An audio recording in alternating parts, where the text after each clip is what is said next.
This place seems like make-believe, or perhaps the fever dream of a design blogger.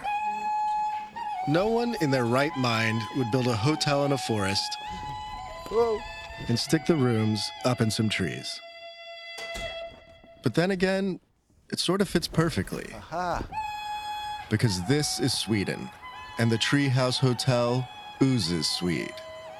It's nature fornicating with functional design and creative thinking. This is the UFO. And really, this is why we came to Sweden. Do you get Wi-Fi out here? From Stockholm to the Arctic Circle, Swedes have pumped out dazzling, tech-infused products that put a new twist on what it means to be modern, entertaining, and useful. On this episode, we're going to find out how this tiny nation ended up as perhaps Europe's premier technology power. What's the secret that Sweden figured out that other countries seem to have missed? Because there's no question that these Swedes are up to weird and wonderful things. Want proof? We'll check out a face-swapping robot. Pretty awesome. Get up close and personal with a turbine. And that would be kind of equivalent to A nuclear block. And pound cinnamon buns with Spotify's Daniel Ek. You were going to clubs and I was showing traffic off. fast cars.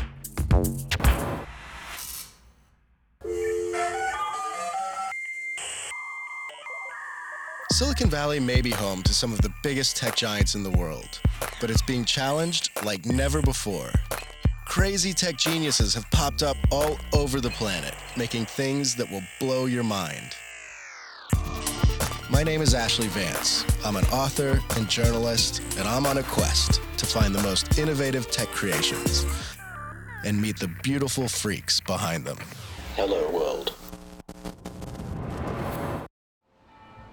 Okay, here's what you probably know about Stockholm. It's beautiful, it's full of gorgeous, unassuming people, and it's almost disturbingly clean. What you don't know about Stockholm is that outside of Silicon Valley, it's the world leader in fostering tech addiction.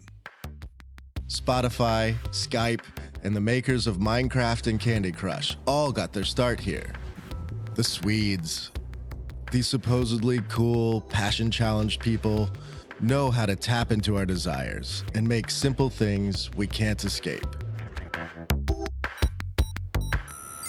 I started my journey at Epicenter, a nerd lounge located in the heart of Stockholm. Any place trying to establish its tech cred needs a spot like this. People come here to fiddle with their robots, hash out their techno-utopian fantasies over beer, and, if they're totally nuts, insert a chip underneath the skin on their wrists that lets them open the Epicenter door. Hello there. My name is Ferhat. About those robots.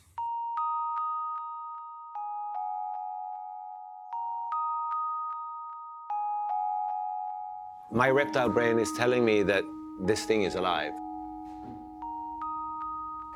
And then my intellect tells me, no, I know, it's just a piece of plastic and some software. We've stumbled upon something really super interesting, I think.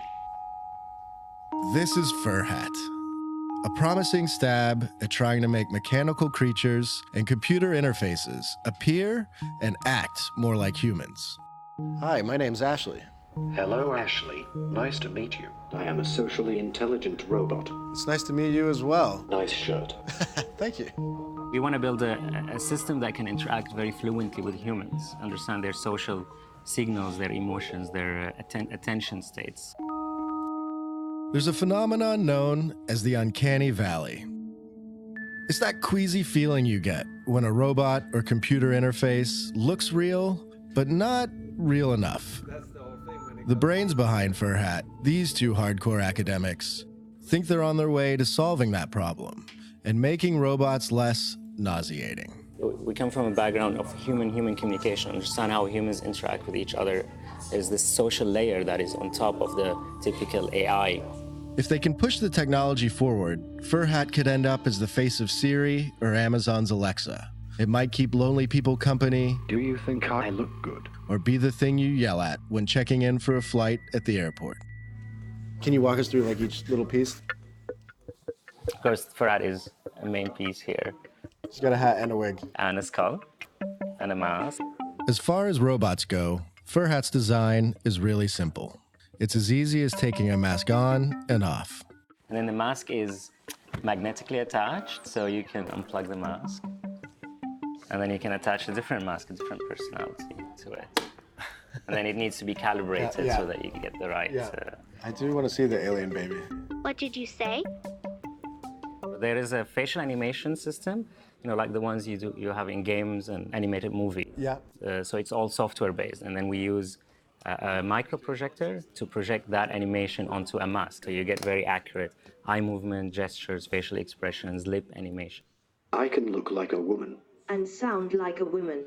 Like an avatar. That was freaky. But I think the world has been really waiting for robots at home to interact with, to see them in a human natural habitat where we don't see any robots at the moment. One day, Ferhat might read bedtime stories to your kid. I'd say it's at the nightmare stage of that journey. But the product has gone on sale for use by universities, which are busy tweaking it to ensure sweet dreams in the years to come. You are boring. Why would you say that to me? You look strange. Or to sling insults at handsome TV hosts. How about a beer? Coming up, I do the fika thing with Spotify's Daniel Ek, It's not too good for your health. and we'll break the Swedish code of conduct. So when I drink, you drink. Go.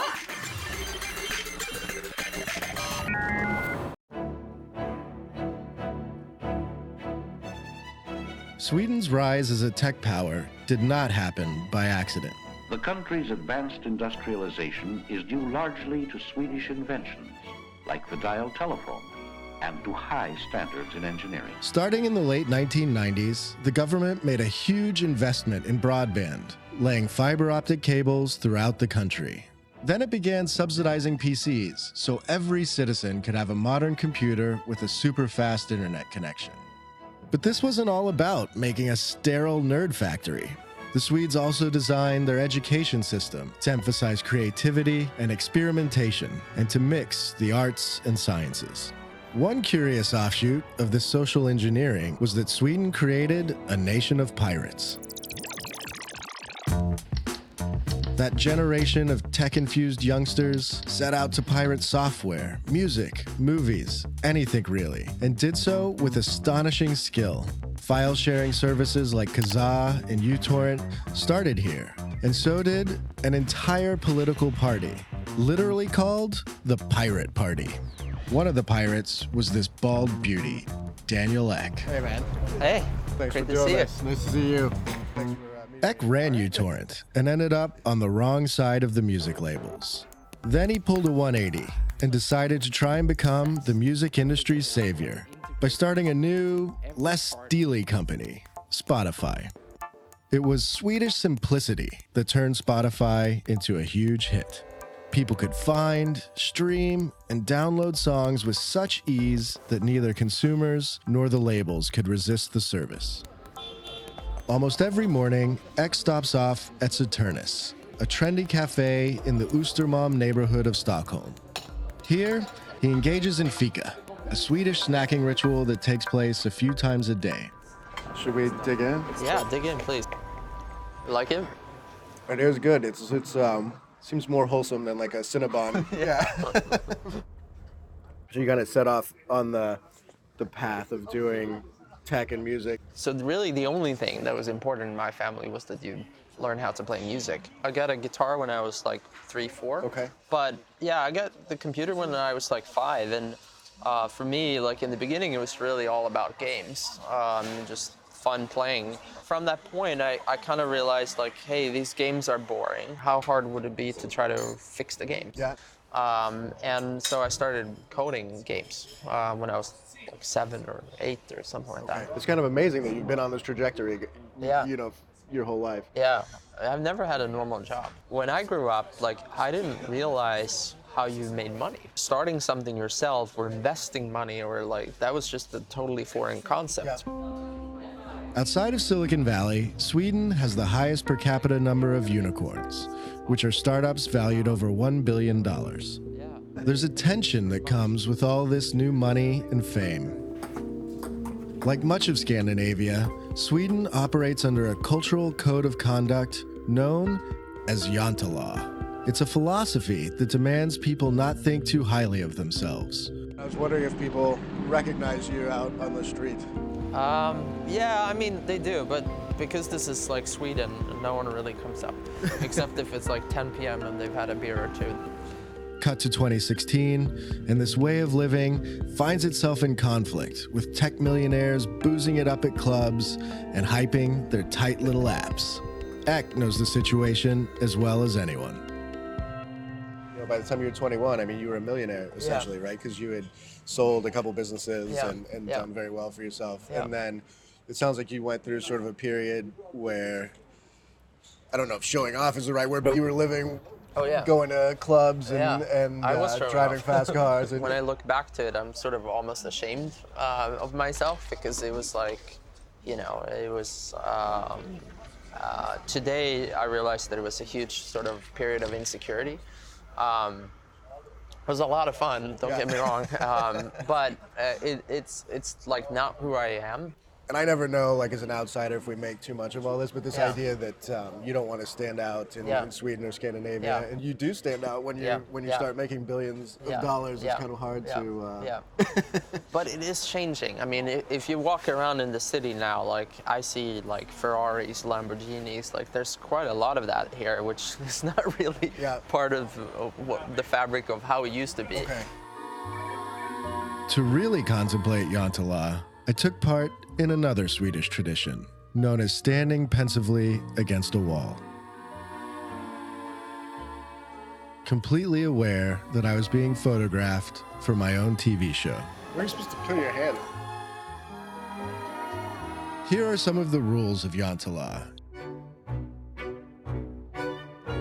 You are not to think you are anything special. You are not to think you're as good as we are. You're not to think you're smarter than we are. You're not to convince yourself that you're better than we are. You're not to think you know more than we do. You're not to think you're more important than we are. You're not to think you're good at anything. You're not to laugh at us. You're not to think anyone cares about you. You're not to think you can teach us anything.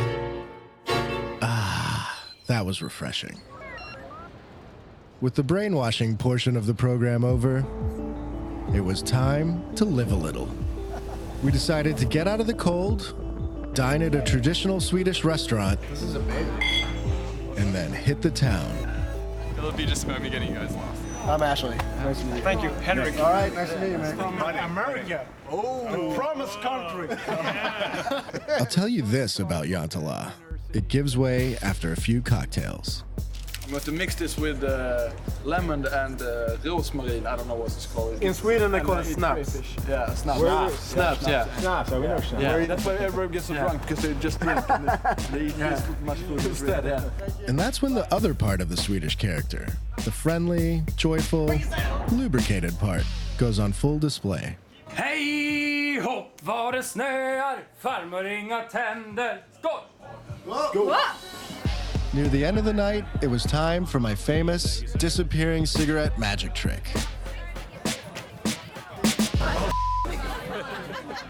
I guess it and my man bun need some work.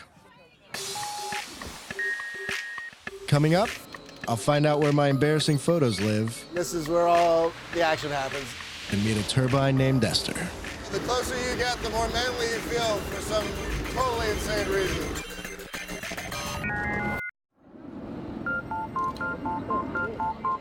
As vibrant as the startup scene is in Stockholm, Sweden's technology muscle lies in the northern part of the country.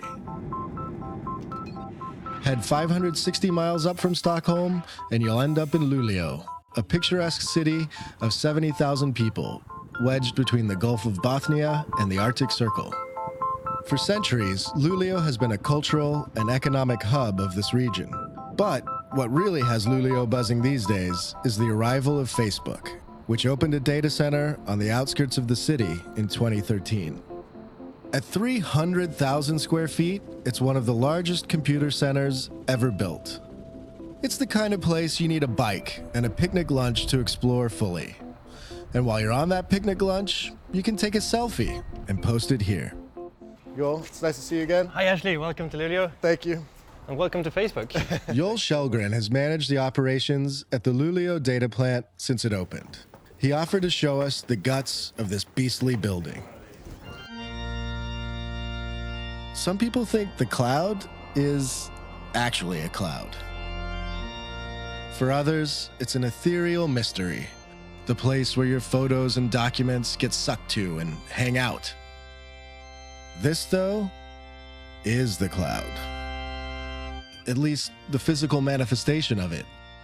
It's thousands of servers and storage systems working together to hold our information.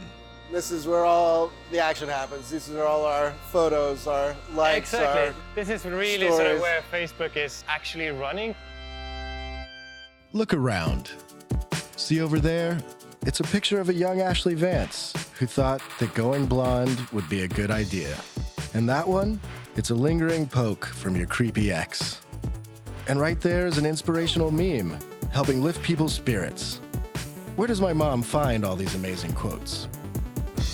And because we've built the infrastructure to be so redundant, we can basically pull any server and it's not going to affect any end user in any negative way. So we pull one out here. Okay, so we're going to take down Facebook. Typical Monday morning. But it's all built to be as energy and cooling efficient as possible. So there are no fans at all on this one, as you can see. They're sort of, it's just working on the pressure difference that forces the air through. I think for most people who've never been to a data center, they're usually like these big sort of pizza box shaped things with tons of fans and moving parts going on them, and you guys compacted everything down. If the industry in general started adopting a lot more of this thinking, it could really change the whole industry and not just Facebook. A couple of corridors we'll go through. A typical data center relies on massive air conditioning units to pump cool air onto tens of thousands of computers. You can't pay for this kind of windblown look. Facebook is too hip for that. We're gonna catch up. It uses cool Arctic air to keep its photo, friend, and like machines from melting down. This whole place lends itself to Sweden's meticulous attention to detail and design. The building is an engineering marvel that treats air like a pampered corgi poo. The air gets sucked in, cleaned, watered, and then sent on its way via physics, with the building pressure pushing the air down onto the computers. Since Facebook gives away its service for free, this place needs to operate as smoothly and cheaply as possible to minimize the cost of each click. Off camera, Joel readily brags about Facebook's cheap clicks. On camera, Yantala. So we've kind of been dodging around the point. I mean, this may be the world's most power efficient data center. It's most likely one of the most efficient ones. Damn Swedish modesty. It's not just free cold air that brought Facebook to the Arctic Circle. The social network also came for the cheap, reliable power produced by Sweden's vast set of hydroelectric dams. Starting in 1910, the Swedes began building a network of 24 hydroelectric dams along the Luleå River. Today, the dams provide more than enough power to meet all of northern Sweden's needs. So now we will start the journey Luleå River on Luleå River Power. Rick Abramson and Christer Lundgren work for Vattenfall, the energy giant that runs the dams. They were kind enough to take me on a road trip to see up close how these amazing machines work. These guys insist that it's wonderful living in the great frigid north. They can check out the northern lights from their hot tubs, spend months in total darkness, and hunt bears and moose. So Rick, did you already go moose hunting this year then? The small hunting ground where I'm part of, there's only one grown-up and one calf. And the first morning, 30 minutes into the hunt, they shot the big one. Then the hunting is over. Then everyone's done. Walk me through again, like how many dams there are along the Luleå Christer River. will do that. We have 15 power stations along this river. Of course, with great power comes great responsibility and, you know, stuff to placate people that care about nature and fish. We are one of the largest fish breeders in Sweden. to compensate for the fact that we built all the power stations because the salmon cannot sort of pass through the river system now. So the energy company breeds salmon? Yeah, we do. Well, how many would you have to put back in per year? In the Luleå River, we put back close to 500,000 every year. Wow. It used to take hundreds of people to run these dams, but today they're controlled by 2 easygoing Swedes working in this command center.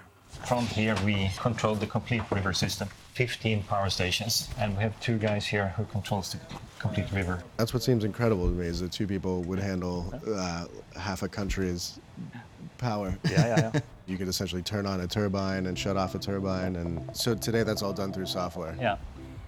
On the rest of our journey today, we'll get to go and see some of these Absolutely. dams. You're going to see the biggest one we have in Sweden. And that would be kind of equivalent to a nuclear block. Okay. Yeah, an ordinary nuclear block. Vattenfall has turbines of all sizes.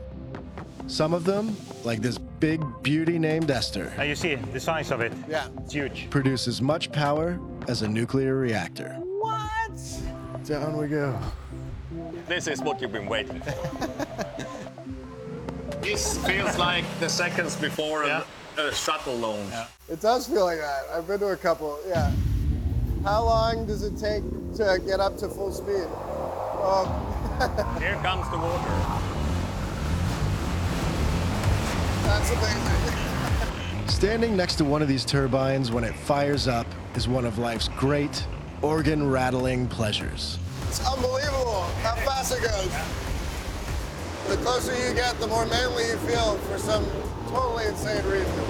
250 cubic meters a second flowing in there. The water going through. Yeah. That's incredible. It's absolutely amazing. After getting my organs rattled, I decided to head back to Luleå and decompress.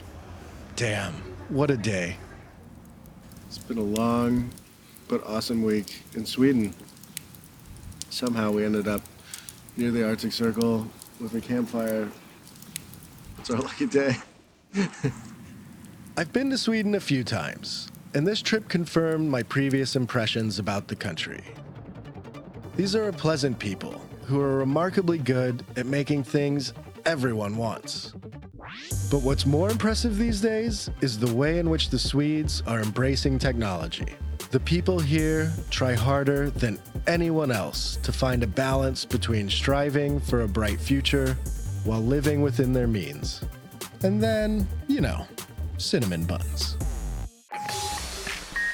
On the next episode of Hello World, we go to Israel, where I float in the Dead Sea. Is there a technique to this? Hop in a jet, and build a space laboratory. It seems hard to believe that you could do that much science in something this size.